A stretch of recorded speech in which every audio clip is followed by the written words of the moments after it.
तस्यै नमोस्तु नमोस्तु। नमो अरन्ताणं नमो सिद्धाणं नमो आयर्याणं नमो अचायाणं नमो लोये सवसाणं नमः समयसाराय स्वानुभूत्या चकासते चित्स्वभावाय भावाय सर्वभावान्तरच्छिदे वन्दितु सौवसिते ध्रुमचलमणोवमं गदिं पत्ते वोच्छामि समयपाकुड मिणमो सुदकेवली भणिदम्। समयसार ग्रंथादिराज कुंद कुंद आचार्य देव द्वारा रचित और अमृत चंद्र आचार्य देव द्वारा रचित अपन आत्मख्याति नाम की टीका देख रहे हैं। समयसार एक एक गाथा बता रहा है कि मैं ये संयोग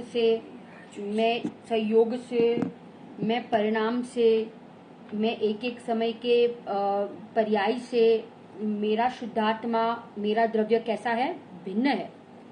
अकर्ता स्वभाव की क्या कराता है ये ग्रंथ, दृष्टि कराने वाला ये ग्रंथ है। कहते हैं ना, जैसी दृष्टि वैसी सृष्टि। दृष्टि बदली तो मोक्ष मार्ग का प्रारंभ हुआ। बड़े पंडित जी एक वाक्य कहते हैं कि संयोग के काल में भी सदा वियोग ही देखना चाहिए। क्या कहते हैं, संयोग के काल में भी सदा हमें क्या देखना चाहिए, वियोग ही देखना चाहिए, जिससे हमें मोह राग द्वेष उत्पन्न ही ना हो। क्या ना हो, मोह राग द्वेष उत्पन्न ही ना हो और हमारा वैराग्य बढ़े। माने उस समय भी हमें नक्की करना है कि ये मेरे से भिन्न है, ये संयोगमय मैं हुई नहीं। अभी हाल में ये संयोग होने के बावजूद भी ये ना मेरे है और ना मैं इनका हूँ। परमाणु मात्र मेरा नहीं है।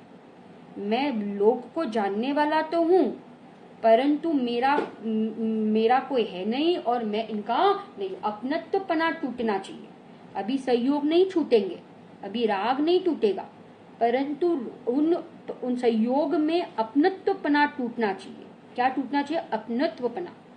जैसे ये जैसे कोई व्यक्ति माने जैसे कोई पड़ोसी हो ना, तो कैसे उसमें अपनत्वपना नहीं है ना, उसी प्रकार ये शरीर रूपी पड़ोसी में भी हमें परत्वपना निरंतर होना चाहिए। ये शरीर निकट होने के बावजूद भी, एक क्षेत्र का संबंध होने के बावजूद भी, ये ना मेरा है और ना मैं इनका हूँ। जो अपना है वो कभी छूटता नहीं और जो छूटता है वो अपना नहीं। यहाँ पे कर्ता कर्म की गाथा में, कर्ता कर्म अधिकार की गाथाओं में हमने अभी तक 131 नंबर की गाथा तक देखा था। इसके बाद 5 गाथाओं का समूह आता है। यहाँ पे 5 गाथाओं में क्या कहते हैं, फिर से यहाँ पे अज्ञानी और ज्ञानी दोनों की बातें बताएंगे। दोनों का यहाँ पे अभिप्राय की भिन्नता बताते हैं कि ज्ञानी का अभिप्राय क्या है और अज्ञानी का अभिप्राय क्या है। पहले हम गाथा का पाठ करते हैं। आज अर्थ 5 गाथाओं की कहे छे। अज्ञान तत्वतणु जीवो ने उदयते अज्ञाननो अप्रतीत तत्वनि जीवने जे उदयते मिथ्यात्वनो जीवने अविरत भाव जेते उदय अणसंयम तणो जीवने कलुष उपयोग जे ते उदय जान कषायनो शुभ के अशुभ प्रवृत्ति के निवृत्ति चेष्टा तणो उत्साह वरते जीवने ते उदय जान तु योगनो आहेतु भूत जाथाय त्या कर्मण वर्णा रूप जे ते अष्टविध ज्ञानावरण इत्यादि भावे परिणमे कर्माण वर्णा रूप तेजा जीवनी बद्ध बने खरे आत्माय जीव परिणाम भावोनो तदा हेतु बने।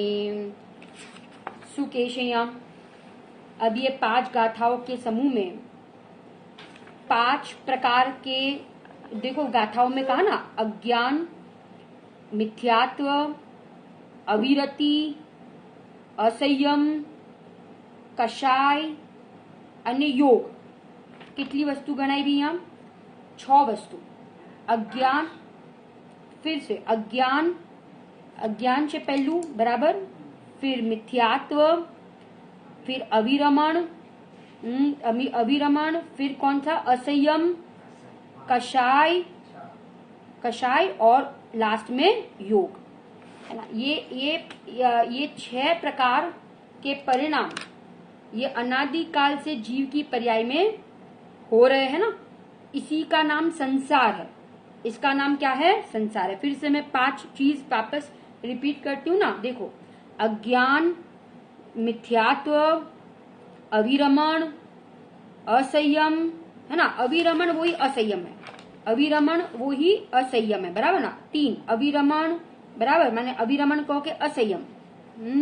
चौथा कषाय, बराबर, कषाय, और 5वां क्या है? योग।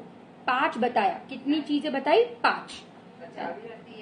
हाँ, अविरति वो ही असंयम मम्मी, है ना। तो ये 5 चीज बताई। तो ये 5 चीज, ये 5 प्रकार के परिणाम अनादिकाल से जीव की पर्याय में चल रहे हैं।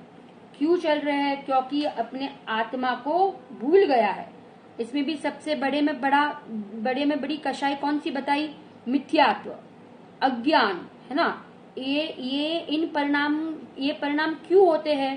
क्योंकि ये परिणाम इसलिए होते हैं क्योंकि हमने अपने को आत्मा नहीं जाना, हमने तत्व निर्णय नहीं किया, भेद ज्ञान नहीं किया, अनुभूति नहीं की, है ना। भगवान को देखते हुए भी अपने को नहीं देखा, जिनवाणी के वचन सुनते हुए भी, है ना, कभी अपने को नहीं सुना। मैंने कहते ना, सुनने पर भी नहीं सुना, देखने दर्शन करते हुए भी देखा नहीं। क्यों? क्योंकि भेद ज्ञान नहीं किया, निर्णय नहीं किया, इसीलिए सम्यक दृष्टि प्रकट नहीं हुई, सच्ची दृष्टि प्रकट नहीं हुई, मोह और अज्ञान दूर नहीं हुए और सच्चे सुख की प्राप्ति नहीं हुई। क्यों? क्योंकि भूल किसकी है? ये भूल स्वयं की है। कर्म के उदय के कारण से ये परिणाम चल रहे, ऐसा नहीं है, स्वयं भूल कर रहे हैं, इसीलिए इस प्रकार के परिणाम अनादिकाल से हम संसार में क्या हो रहे हैं? रखड़ रहे हैं, परिभ्रमण कर रहे हैं, क्योंकि हमने अपने पाप परिणाम को नहीं देखा, पाप परिणाम को नहीं समझा और उन पाप परिणाम को दूर करने का पुरुषार्थ नहीं किया। आत्मज्ञान ही ज्ञान है, शेष सभी अज्ञान। शास्त्र ज्ञान अनंत बार लिया, कषाय की मनता भी अनंत बार हुई और हमने उनमें ही क्या मान लिया? उनमें ही मार्ग मान लिया, धर्म मान लिया और हम उसमें अटक गए, परंतु हमने आत्मा का अवलंबन एक बार भी नहीं लिया। खरेखर जो अवलंबनशील तत्व था उसका ही अवलंबन नहीं लिया, इसीलिए अभिप्राय नहीं बदला। सुबह कल कहा था ना कि अभिप्राय का फल मिलता है। अभिप्राय मिथ्या तो अनंत काल संसार, और अभिप्राय सम्यक तो अनंत काल मोक्ष। ये दूर मिथ्या तो दूर करने की जिम्मेदारी अपनी है, किसी और की नहीं है।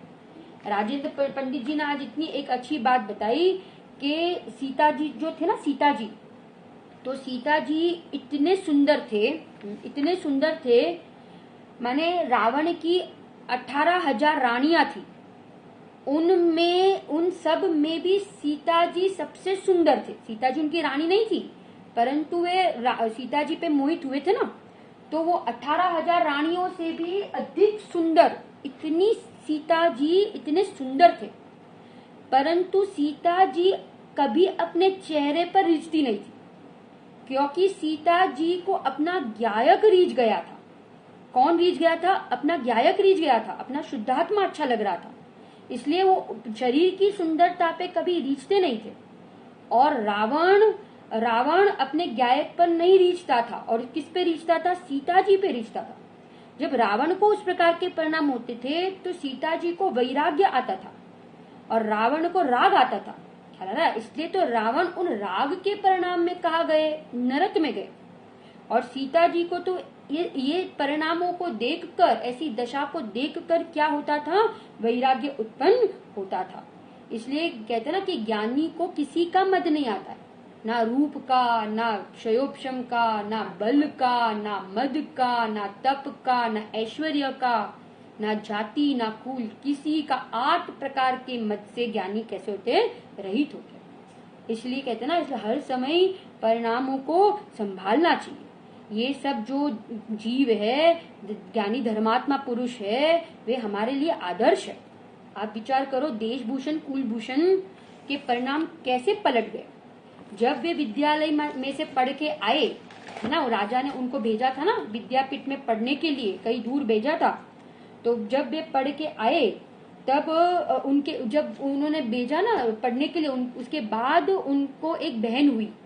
उनको तो पता ही नहीं था कि हमको भी एक बहन है, क्योंकि वो पढ़ने गए, उसके बाद उनको एक बहन हुई ना। तो वे जब पढ़ के आए विद्यापीठ में से, जब वे पढ़ के आए तब वो जो उनकी बहन थी ना, वो कन्या थी, वो खिड़की में खड़ी थी। वो खड़ी थी देखने के लिए कि मेरे भाई आ रहे, दोनों भाई। वो तो राह देख रही थी, इतनी उत्साहित थी कि मेरे 2 भाई आ रहे हैं, क्योंकि मैंने तो उनको देखा ही नहीं है, तो उनको देखने के लिए वो बहुत उत्साहित थी। और जहाँ वो देशभूषण कुलभूषण 2 भाई आते हैं, उनको लगता है कि हमारे लिए, हमारी शादी के लिए कोई कन्या खड़ी है, कोई कन्या यहाँ पे इंतजार कर रही है ना हमारा। उस प्रकार के परिणाम हुए, उस प्रकार का विचार आया, और वो उसको देखते ही, वो स्त्री को देखते ही, वो कन्या को देखते ही दोनों भाई उस पर क्या हो गए? मोहित हो गए। दोनों भाई एक ही कन्या पे क्या हो गए? रीझ गए। और देखो राग कैसा, राग के लिए दोनों भाई लड़ पड़े एक दूसरे को।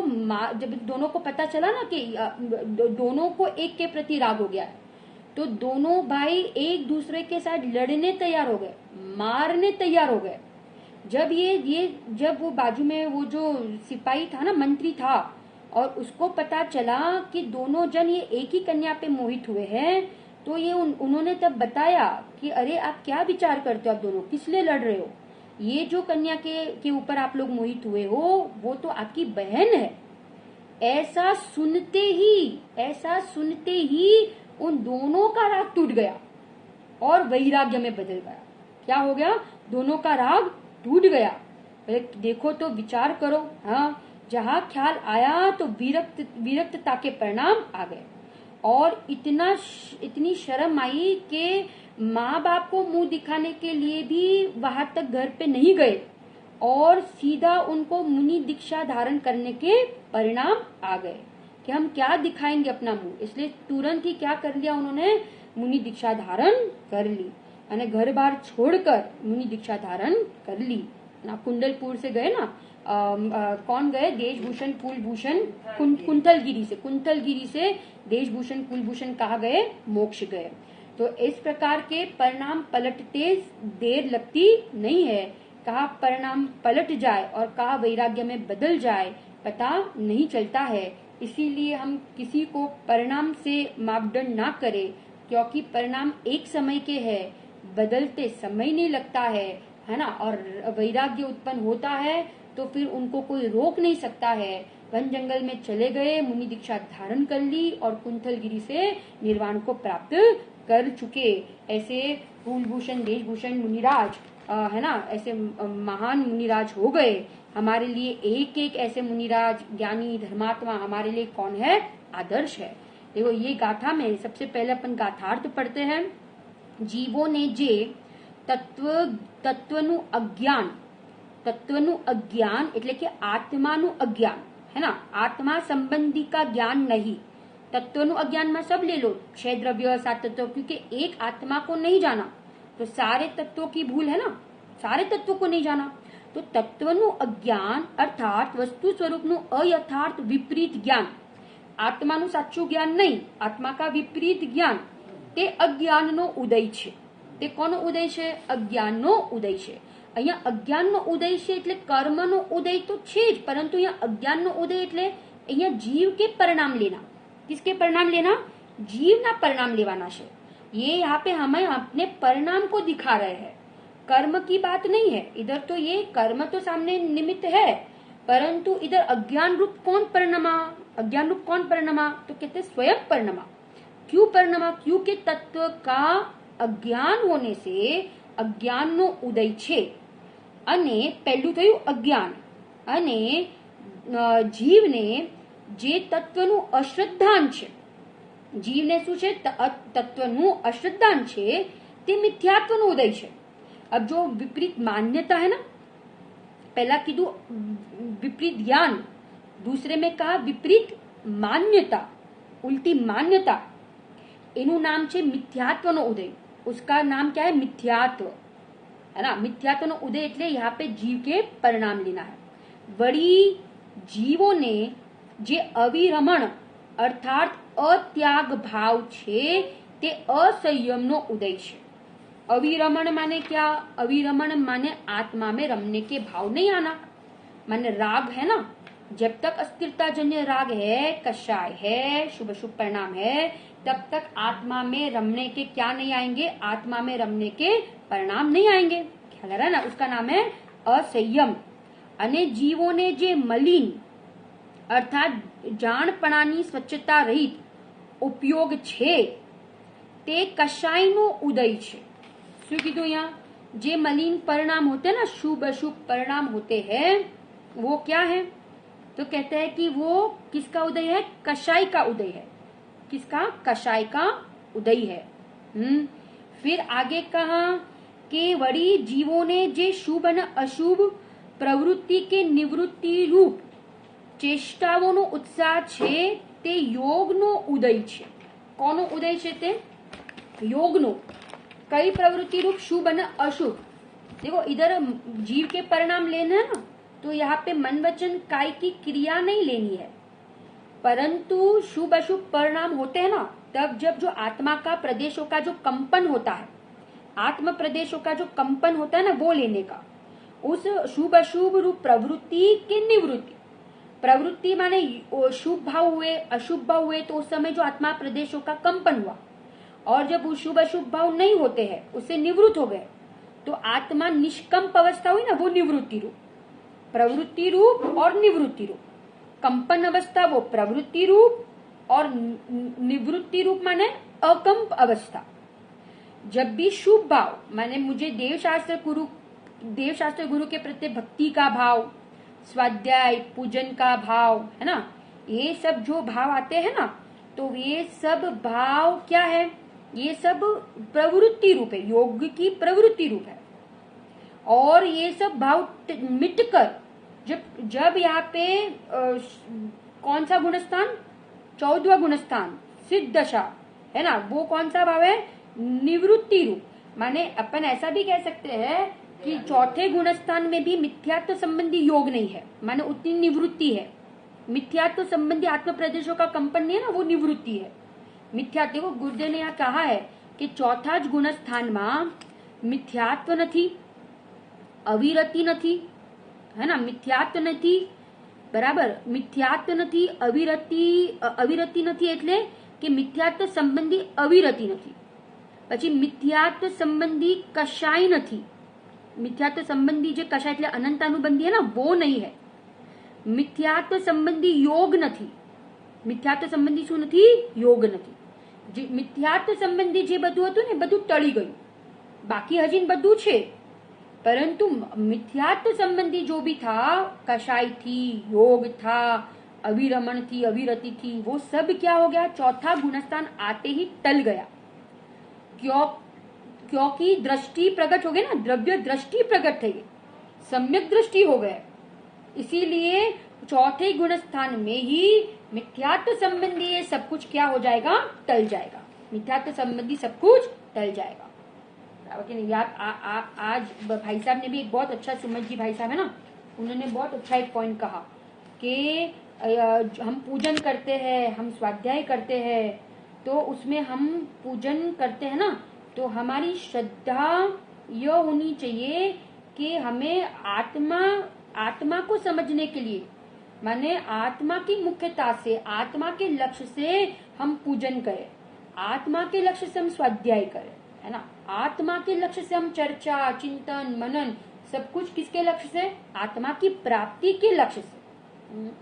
श्रद्धा बदली तो सब कुछ हाथ में आ गया, परंतु श्रद्धा नहीं बदली तो हमें कोई सुखी नहीं कर सकता है।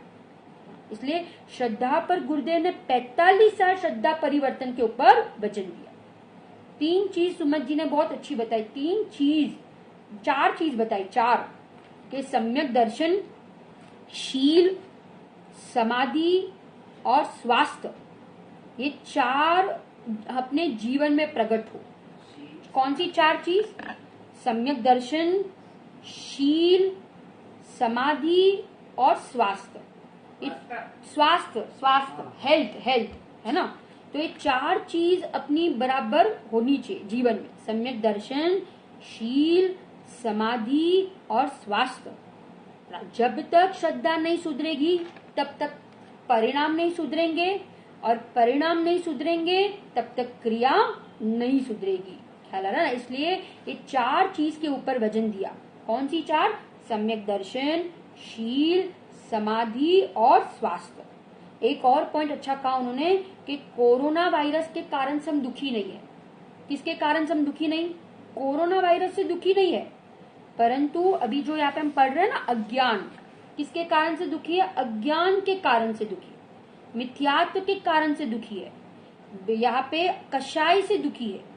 परंतु कोरोना वायरस कोई उदय हमें दुखी करने में समर्थ ही नहीं है। अगर उदय दुखी करे, कर्म दुखी करे, तो मुनिराज कभी सुखी नहीं होते, हमारे ज्ञानी कभी मोक्ष को प्राप्त नहीं होते। परंतु हम अपनी कषाय, अपने स्वभाव का अनादर करने पर हम दुखी होते हैं। हम निमित्तों पर दोष देते हैं, परंतु निमित्त तो अकिंचित कर है। क्या कहा ना, क्या कहा? ये 5 प्रकार के परिणाम कहे। क्या 5 प्रकार के? तो कहते आत्मा का ज्ञान नहीं होना, वो अज्ञान, आत्मा की श्रद्धा नहीं होना, वो मिथ्यात्व, आत्मा में रमना नहीं, वो अविरमण, फिर क्या कहा?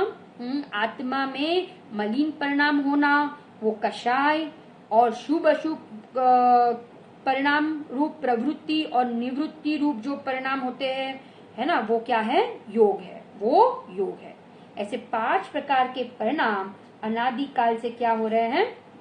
इस जीव के पर्याय में चल रहे हैं। अब देखो यहाँ पे कहते आगे, अब अज्ञानी कैसे कर्म को बांधता है वो बताते हैं। यहाँ पे कहा उदयो हेतुभूत थता जे का, मैंने ये ऐसे परिणाम होते हैं ना, तो सामने जे कर्मण वर्गणावो पुद्गल द्रव्य ज्ञानावरणादि भावो रूपे 8 प्रकारे परिणमे छे। क्या होते हैं? ये 8 प्रकार से परिणमते हैं। कौन? यहाँ पे ऐसे परिणाम हुए, है ना। जोशना आंटी, राजुला आंटी, आप अभी आए कि कौन कौन से 5 प्रकार के परिणाम? अज्ञान, मिथ्यात्व, अविरमण, कषाय और योग। आत्मा को नहीं जानना, उसका नाम अज्ञान। आत्मा को नहीं मानना, उसका नाम मिथ्यात्व। आत्मा में नहीं ठहरना, उसका नाम अविरति। आत्मा में राग द्वेष शुभाशुभ परिणाम होना, उसका नाम कषाय। और शुभ अशुभ प्रकार से प्रवृत्ति होना, योगों की प्रवृत्ति होना, आत्म प्रदेशों का कंपन होना, उसका नाम योग। उसका नाम क्या है? योग। इन प्रकार के परिणामों से जीव अनादि काल से इस रूप परिणमता है, क्योंकि क्या नहीं है? भेद ज्ञान नहीं है ना। भेद ज्ञान नहीं करता है, इसलिए इन प्रकार के परिणाम से जीव परिणमता है। आश्रव और आत्मा के बीच में भेद ज्ञान नहीं किया। आत्मा और आश्रव को क्या माना? एक माना। अब देखो, उदयो हेतु भूतता, इस प्रकार के परिणाम के निमित्त से जे कार्मन वर्गणा पुद्गल द्रव्य જ્ઞાનાવરણાદિ ભાવ રૂપે 8 પ્રકારે પરિણમે છે। 8 प्रकार से ये क्या परिणमते हैं? कौन? ज्ञानावरणादि कर्म, कर्म आके बंधते हैं। तो कार्मन वर्गणागत पुद्गल द्रव्य જ્યારે ખરેખર જીવમાં બંધાય છે ત્યારે જીવ પોતાના અજ્ઞાન પરિણામ ભાવોનો હેતુ થાય છે, है ना? माने जीव अपने अज्ञान भावोનું હેતુ થાય છે। અજ્ઞાન, પોતાના અજ્ઞાન ભાવે શું થાય છે? જીવ પરિણમે છે। અને જ્યારે जीव પોતાના अज्ञान भावे परिणमे છે तब सामने कर्म आके क्या होते हैं? बंधते हैं। तब सामने कर्म आके बंधते हैं। देखो गुरुदेव ने यहाँ पे कहा है कि जो दर्शन मोनी का उदय आया ना, जो कर्म का उदय आया, बराबर, उस कर्म का उदय आया, उसका लक्ष्य करके जीव ने यहाँ पे मोह राग द्वेष के परिणाम किए।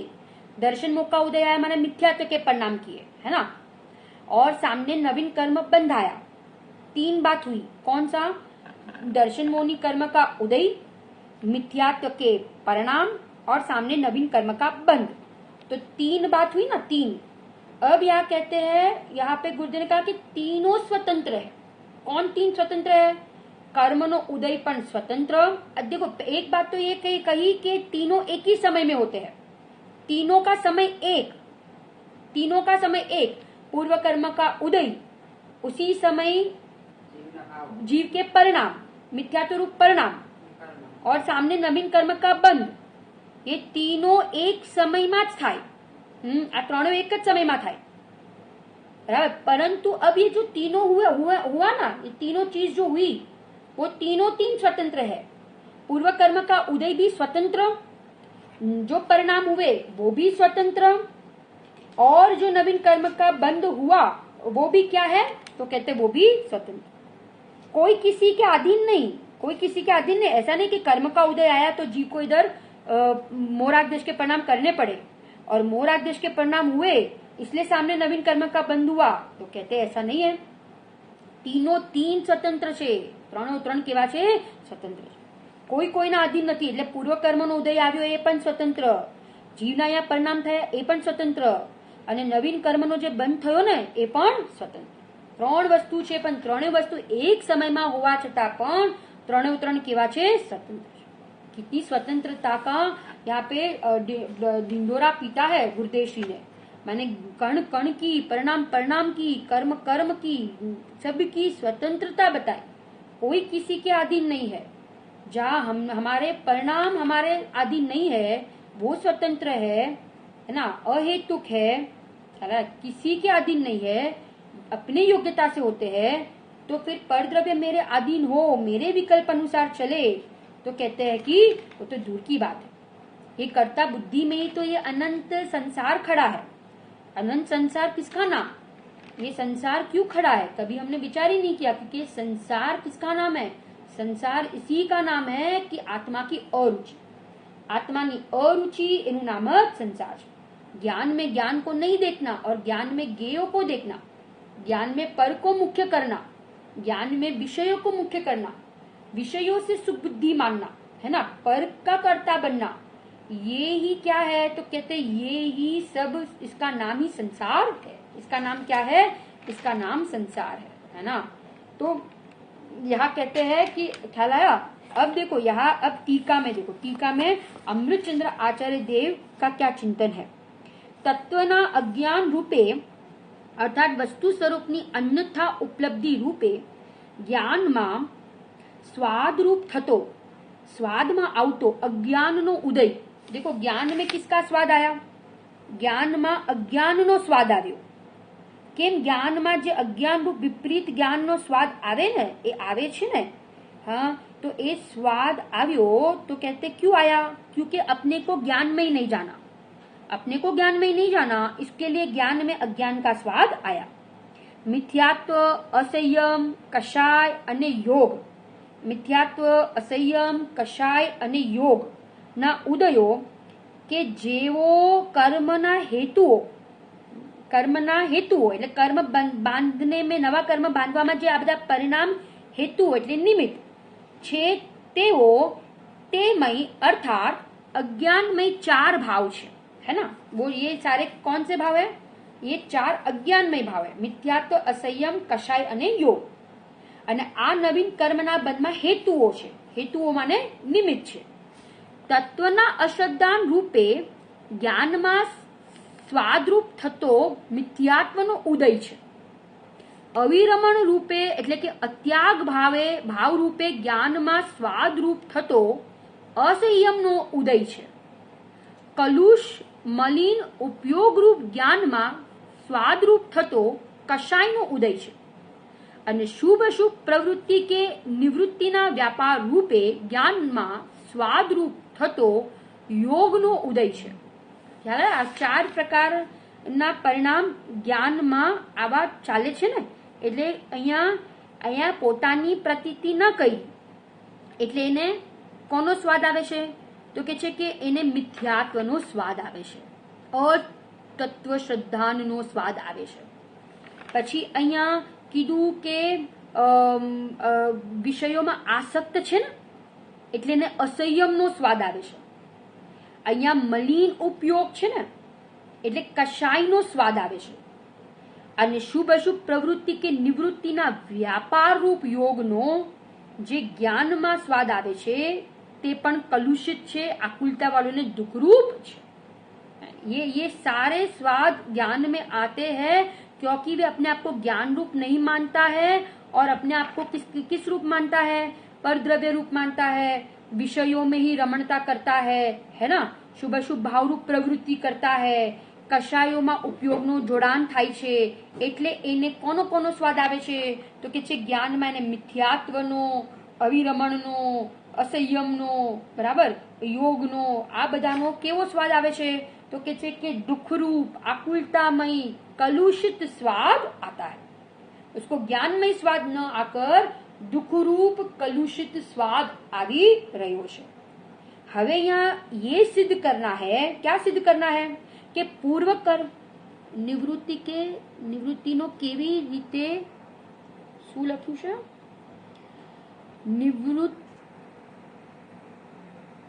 નિવૃત્તિ દુઃખમય નથી. નિવૃત્તિના વ્યાપાર રૂપે દુઃખમય નહીં, એ તો સુખમય. परंतु प्रवृत्ति है ना वो दुखमय है, वो आकुलतामय है. ख्याल है ना? प्रवृत्ति रूप जो योग है ना वो दुखमय है, वो आकुलतामय है. निवृत्ति वाला जो योग है वो दुखमय नहीं है, वो तो निष्कंप अवस्था है ना, वो निष्कंप अवस्था है. इधर ये सिद्ध करना है कि जो पूर्व पुद्गल कर्म का उदय आया ना और सामने नवीन बंध हुआ, तो वो नवीन बंध हुआ उसमें कौन निमित्त बना? तो कहते हैं कि यहाँ पे जो मिथ्यात्व, अविरति, अज्ञान, कषाय, ये सारे परिणाम हुए वो नवीन बंध का कारण है ना. और उसमें कौन निमित्त था? पूर्व कर्म का उदय निमित्त था. परंतु ये तीनों तीन कैसे है? स्वतंत्र है, कोई किसी के अधीन नहीं है. कोई ना अधीन નથી. પોતાને શુદ્ધ પવિત્ર ન જાણવો એ જ દુઃખનું કારણ છે. અને એના કારણે જ અહીંયા આ પ્રકારના પરિણામ થાય છે અને પરિણામના કારણે સામે આવા કર્મ બંધાય છે, આવા કર્મ નિરંતર બંધાય છે. જ્ઞાની और अज्ञानी में यही अंतर है. क्या अंतर है? कि ज्ञानी उदय में जोड़ाता नहीं.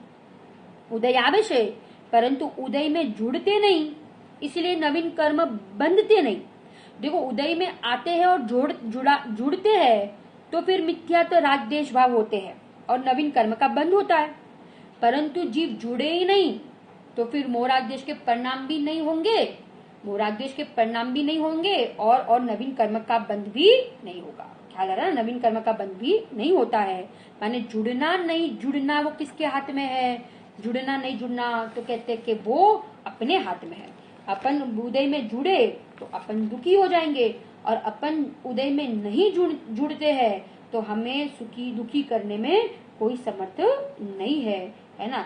जैसा हम देखते हैं ना वैसा हम अनुभव करते हैं. हम जैसा देखते हैं वैसा अनुभव करते हैं. हम विषयों में से सुख देखते हैं तो हम दुख का अनुभव करेंगे. हम परद्रव्य का कर्तृत्वपना अपने को अनुभव करते हैं तो हम नियम से दुख का अनुभव करेंगे. परंतु हम ज्ञाता रूप से परिणमेंगे तो हम नियम से सुख का अनुभव करेंगे, क्योंकि ज्ञाता को कोई दुखी नहीं कर सकता है ना, और जो करता है उसको सुखी नहीं कर सकता. पाप कर्म हमें दुखी नहीं करता, पाप का उदय हमें दुखी नहीं करता, परंतु पाप परिणाम दुखी करते हैं। क्या कौन दुखी करता है? पाप परिणाम दुखी करते हैं। और पुण्य का उदय हमें सुखी नहीं करता, परंतु हम सुख स्वरूपी आत्मा को देखते हैं तो हम सुखी होते हैं। किसको देखते हैं? सुख स्वरूपी आत्मा को देखेंगे तो हम नियम से सुखी होंगे। अब देखो आगे कहते हैं, आगे हाँ, 14वें वाली अभी बात नहीं, अभी तो ये चौथे गुणस्थान वाले ज्ञानी की बात है ना, तो साधक दशा की बात है। तो जितना वो मिथ्यात्व, जो मिथ्यात्व गया है, तो मिथ्यात्व संबंधी उनको योग नहीं है, उतनी निवृत्ति है, बराबर। वो अपने को यहाँ पे निवृत्ति रूप लेना है। बाकी तो उनको अभी योग है, किस संबंधी? कषाय है ना, अविरति, वो सब अभी उस संबंधी उनको योग है, परंतु मिथ्यात्व संबंधी उनको योग नहीं है, वो निवृत्ति रूप लेना है ना, वो यहाँ पे लेना है। अब देखो यहाँ पे क्या कहा कि ते कार्मन वर्गना, અહીંયા કીધું ને કે આ બધાનો સ્વાદ, જ્ઞાનમાં સ્વાદ રૂપ થતો યોગનો ઉદય છે। કિસકા ઉદય है? યોગનો ઉદય છે। આ પૌદ્ગલિક મિથ્યાત્વાદીના ઉદયો હેતુભૂત થતા જે કાર્મન વર્ગના ગત પુદ્ગલ દ્રવ્ય જ્ઞાનાવરણાદि ભાવે 8 प्रकारे स्वयमेव परिणमे છે। कितने प्रकार से परिणमता है स्वयमेव? 8 प्रकार थी परिणमे છે। 8 कर्म निरंतर बंध रहे ना, आयु कभी कभी बनता है, परंतु बाकी 7 कर्म आयु बंध तो कभी कभी होता है, परंतु 7 कर्म का बंध तो निरंतर हो रहा है। ते कार्मन वर्गणागत पुद्गल द्रव्य જ્યારે જીવમાં નિબદ્ધ થાય છે ત્યારે જીવ સ્વયમેવ અજ્ઞાનથી સ્વપરના એકત્વના અધ્યાસને લીધે તત્વ અશ્રદ્ધાન આદિ પોતાના અજ્ઞાનમય પરિણામ ભાવોનો હેતુ થાય છે। माने जीव स्वयं अपने परिणाम का हेतु है, स्वयं अपने परिणाम करता है ना, स्वयं इस रूप से परिणमता है, इसीलिए वो परिणाम सामने नवीन कर्म का, उस परिणाम से क्या होता है? नवीन कर्म का बंद होता है।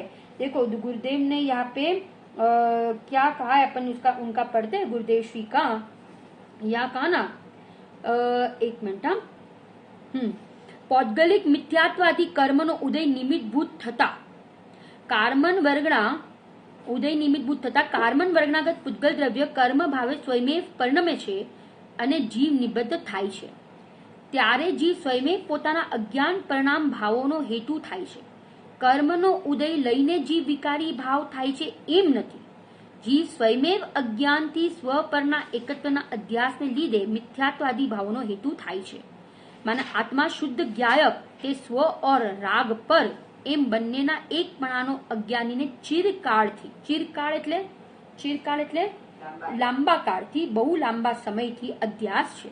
અહીં કહે છે જૂના કર્મનો ઉદય કાળે જ્યારે નવા કર્મ જીવમાં બંધાય છે ત્યારે સ્વપરના એકત્વના અધ્યાસના કારણે જીવ સ્વયં તત્વ શ્રદ્ધાન આદિ પોતાના અજ્ઞાનમય ભાવ રૂપે પરિણમે છે અને તે ભાવનો પોતે જ હેતુ થાય છે। नवा कर्म बंधाय तेनो जीव हेतु नहीं। माने जीव किसका हेतु है, किसका कारण है? अपने परिणाम का कारण है, परंतु नवा कर्म बंधाय छे ने एमां एनुं खरेखर कारण नहीं, ए उपादान कारण नहीं। नवा कर्म बंधाय छे एमां निमित्त तो छे, परंतु ए नवा कर्म बंधाया ए स्वतंत्र बंधाया, ए जीवना रागादी परिणामना कारणे नहीं बंधाया, परंतु जीव तो पोताना परिणामनो हेतु छे, પોતાના રાગદેશ પરિણામ કરે છે એનો એક કારણ છે। કારણ કે અહીંયા પોતે સ્વભાવ રૂપ ન પરિણમે છે, એટલે जीव કયા રૂપે પરિણમે છે? विभाव भाव रूपे परिणमे છે, है ना। ऐसा यहाँ पे ये टीका में कहा, अज्ञानी की बात कही। अब देखो भावार्थ में क्या कहते हैं? अज्ञान भावना भेद रूप जे मिथ्यात्व अविरति कषाय અને યોગ ના ઉદયો તે પુદ્ગલના પરિણામ છે। અજ્ઞાન ભાવના ભેદરૂપ જે મિથ્યાત્વ અવિરતિ કષાય અને योग उदय તે પુદ્ગલના પરિણામ છે। माने यहाँ पे ये जो उदय आया ना, कर्म का उदय, ते उदयो निमित्त थता, हाँ, अज्ञानना भावना भेदरूप, हाँ, અને તેમનો સ્વાદ અતત્વ શ્રદ્ધાન આદि रूप ज्ञाનમાં આવે છે। माने यहाँ पे कर्म का उदय और सामने यहाँ पे अतत्व श्रद्धान आदि, आमा बधा लई लेवाना के अतत्व श्रद्धान आदि नो भावे मिथ्यात्व આત્મા આદિ લીધું છે ને, આદિ એટલે उसमें सब घटित कर दो। आत्मा में नहीं रमना वो अविरति, बराबर। आत्मा में शुभ अशुभ परिणाम का उत्पन्न होना वो कषाय, और शुभ अशुभ परिणाम के निमित्त से जो आत्मा प्रदेशों का कंपन होना वो योग। ये सारे भावरूप ज्ञान में आवे छे ते उदयो निमित्त भूत थता कार्मन। अभी इधर जो उदयो है ना वो जीव के परिणाम लेना, ऊपर जो उदयो छे ते पुद्गल परिणाम એટલે કર્મનો ઉદય। એ કર્મનો ઉદય આવ્યો અને જીવ અહીંયા એ પ્રકારના પરિણામ રૂપે પરિણમ્યો। હવે એ પ્રકારના પરિણામોના નિમિત્ત ભૂત થતા तीन बात इधर बता रहे हैं, समझ में आया? देखो भावार्थ में जो पहली लाइन बताई ना, तो वो पहली लाइन जो बताई वो पूर्व कर्म का उदय की बात है। फिर कहा अने तेमनो स्वाद अतत्व श्रद्धानादि रूपे ज्ञान में आवे छे, वो बात है वो जीव के वर्तमान के परिणाम। और ए वर्तमान એટલે તે ઉદયો એટલે તે પરિણામ, इधर वो भी उदयो माने कर्म नहीं, उदयो माने परिणाम। उस परिणाम के निमित्त भूत तथा कार्मन वर्गना रूप नवा पुद्गल कर्म पुद्गलो स्वयं ज्ञानावर्णादि कर्म रूपे परिणमे छे। माने यहाँ पे अभी नवीन कर्म की बात की। तीन बात हुई ना, पूर्व कर्म का उदय, वर्तमान के परिणाम और सामने नवीन कर्म का बंध। अने जीव साथे बंध थाय छे। ये चक्कर है अनादिकाल का। क्या? पूर्व कर्म नो उदय, वर्तमान में आवा अतत्व श्रद्धानादि रूप परिणाम, माने कौन कौन से? अज्ञान, मिथ्यात्व, अविरति, कषाय और योग, ये परिणाम है ना। उसके निमित्त से कार्मन वर्गना नवा पुद्गल स्वयं ज्ञानावर्णादि कर्म रूपे परिणमे छे અને જીવ સાથે તેઓ શું થાય છે? બંધાય છે। અને તે સમયે જીવ પણ સ્વયં પોતાના અજ્ઞાન ભાવથી અતત્વ શ્રદ્ધાનાદि ભાવો રૂપે પરિણમે છે। અતત્વ શ્રદ્ધાનાદि ભાવો રૂપે સ્વયં પરિણમે છે, એમ અહીંયા બતાવ્યું છે। અહીંયા પોતાના ગુરુદેવે આના ઉપર ભજન આપ્યું છે, એટલે ત્રણને છૂટા કર્યા કે આ ત્રણેય સ્વતંત્ર છે ને પોતાનો પરિણામ આ પ્રકારે પરિણમવું એ પોતાનો અપરાધ છે, એ પોતાનો દોષ છે, એ સ્વયં પરિણમે છે। અને એ રીતે પોતાના અજ્ઞાનમય ભાવોનું કારણ પોતે જ થાય છે। અહીંયા એ કેવું છે કે કર્મના ઉદયથી અજ્ઞાન રૂપ પરિણમે છે કે ભાઈ નિમિત્ત છે કે સ્ત્રી પુત્ર પતિ પત્ની ઘર પુત્ર કુટુંબ પરિવાર આ બધું છે, આ બધા સહયોગ છે, બંગલા ગાડી ખ્યાલ છે, આ બધું વસ્તુઓ છે, એના કારણે અહીંયા હું અજ્ઞાન રૂપે કે મિથ્યાત્વ રૂપે પરિણમું છું। તો કે છે કે એમ નથી, પરંતુ હું પોતાના અજ્ઞાન ભાવ મિથ્યાત્વ રાગાદી પરિણામના કારણે હું અહીંયા અજ્ઞાન ભાવે પરિણમું છું, है ना।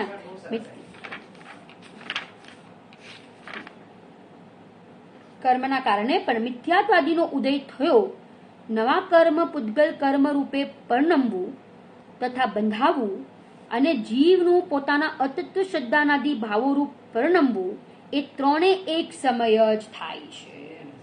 ત્રણેય એક સમય થાય છે અને સૌ સ્વતંત્રપણે પોતાની મેળે જ પરિણમે છે, કોઈ કોઈને પરિણમાવતું નથી। गजब गजब, एक एक गाथा मैंने अपने को कितना निर्भर कर देते हैं कि कोई नु भार लेवानी जरूर नहीं, कोई किसी का टेंशन लेने की जरूरत नहीं है, क्योंकि कोई किसी को परिणमन करा ही नहीं सकता, कोई किसी को दुखी सुखी कर ही नहीं सकता, कोई किसी को रागी द्वेषी कर ही नहीं सकता, कोई किसी को सम्यक दर्शन दे ही नहीं सकता, कोई किसी को ज्ञानी कर नहीं सकता, कोई किसी को अज्ञानी कर नहीं सकता। जो भी हम अज्ञान रूप परिणमते हैं, ज्ञान रूप परिणमते हैं, वो तो सब सब अपने अपने पुरुषार्थ अपने अपने उपादानगत योग्यता से जीव परिणमते हैं। माने संसार में रखड़ने के लिए भी ये जीव स्वाधीन है और मोक्ष का पुरुषार्थ करने के लिए भी ये जीव स्वाधीन है। इसलिए यहाँ पे कितनी स्वतंत्रता बताई, माने गजब का अधिकार के एक एक गाथा में के छे कि अहींया पोताने अज्ञान रूप परिणमन करवा माटे पण पर ने दोष नहीं आपवानो અને ज्ञान रूप परिणमन करवा माटे पर ની अपेक्षा नहीं राखवानी, पर का लक्ष्य नहीं करना है, क्योंकि ज्ञान रूप अज्ञान रूप परिणमन करने में पर अकिंचित कर है। पर कैसा है? अकिंचित कर है। माने देवशास्त्र गुरु का भी लक्ष्य छोड़ दो। अभी मैं सब दो तीन इंटरव्यू आए थे ना अभी, तो मैं सुन रही थी, तो एक दो ऐसे ही प्रश्न पूछ रहे थे कि मंदिर नहीं जा पा रहे है ना, तो फिर क्या करना। तो बहुत दुखी होते हैं, आकुलित होते हैं, परंतु मंदिर में जाकर भी हम मंदिर में क्यों जाते थे? तो कहते मंदिर में क्यों जाते थे हम? कि भाई हम आत्मदर्शन के लिए, निज दर्शन के लिए, है ना, वही हमारा एक लक्ष्य था ना कि हम मंदिर में जाए, हम प्रवचन सुनते थे, हम स्वाध्याय करने के लिए जाते थे, तो हमारा लक्ष्य तो एक ही था। क्या लक्ष्य था? आत्मा की प्राप्ति का लक्ष्य था। तो अभी भी हम आत्मा की प्राप्ति करना है तो हम कहीं पे भी कर सकते हैं, है ना, चाहे हम घर में हो कि चाहे हम मंदिर में हो, कहीं पे भी हो, हम अपने आत्मा की प्राप्ति कर सकते हैं, क्योंकि हमारा तो लक्ष्य यही है। कुछ भी करो, शिविर लगाओ, तीर्थ यात्रा करे, कहीं भी जाए हम, है ना, तो भी हमारा एक ही लक्ष्य है कि हमें तो आत्मा की प्राप्ति करनी है। तो हम कहीं पे भी हो, हम अपने आत्मा की प्राप्ति कर सकते हैं, क्योंकि मैं स्वयं आत्मा हूँ और आत्मा को प्राप्त करने के लिए किसी की पराधीनता की जरूरत नहीं है। मैं स्वाधीन मार्ग है अपना आत्मा, मैं स्वयं आत्मा हूँ और आत्मा को प्राप्त करने के लिए वर्तमान पर्याय स्वसन्मुख हो और आत्मा का अनुभव करे तो जरूर हमें आत्मा की प्राप्ति हो सकती है, हो जाएगी। ऐसे हम ये 132 और इसे लेके 136 नंबर की गाथा में यहाँ पे ज्ञानी की अज्ञानी की बात की, और ये 3 जो अनादिकाल से चल रहा है, कर्म का उदय, वर्तमान परिणाम और या नवीन कर्म का बंध, ये संसार साइकिल अनादिकाल से चल रहा है। इस संसार साइकिल को तोड़ना है, तो तोड़ने के लिए हमें क्या करना है? हमें ये मिथ्यात्व नाश करे और सम्यक दर्शन की प्राप्ति हो, अनंत काल हम सब सिद्धालय में विराजमान हो जाए। इसी मंगल भावना के साथ स्वाध्याय पूरा करते हैं। मेघा भाभी है ना, मेघा भाभी जिनवाणी स्तुति ले रहे हैं।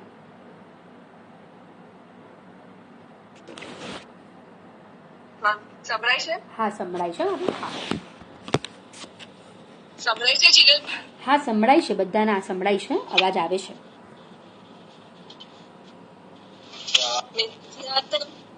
विकाश विको ज्ञान के प्रकाश विको आपा परभास विको मानो सी बखानी है। छहु द्रव्य जान विको बंद विधि बान विको स्वपर पिछान विको पर प्रमानी है। अनुभवताय विको जीव के जताय विको काहू न सताय विको भव्य उर आनी है। जहाँ तहाँ तार विको पार के उतार विको सुख विस्तार विको यही जिनवानी है। जिनवानी भारती तुम ही जपो दिन रेन, जो तेरी शरणा गए सो पावे सुचैन। जवानी के ज्ञान ते सूझे लोकालो, सामानी मस्तक नमन सदा देत हो तो। બહુ સરસ, જયકારા લેશો, 2-3 લઈ લેશો જે દેવશાસ્ત્ર ગુરુને। All participants are unmuted. Jinvani मात नो जय हो, जय हो, जय हो। शास्त्र गुरु नो भगवान नो जय हो, जय हो, जय हो,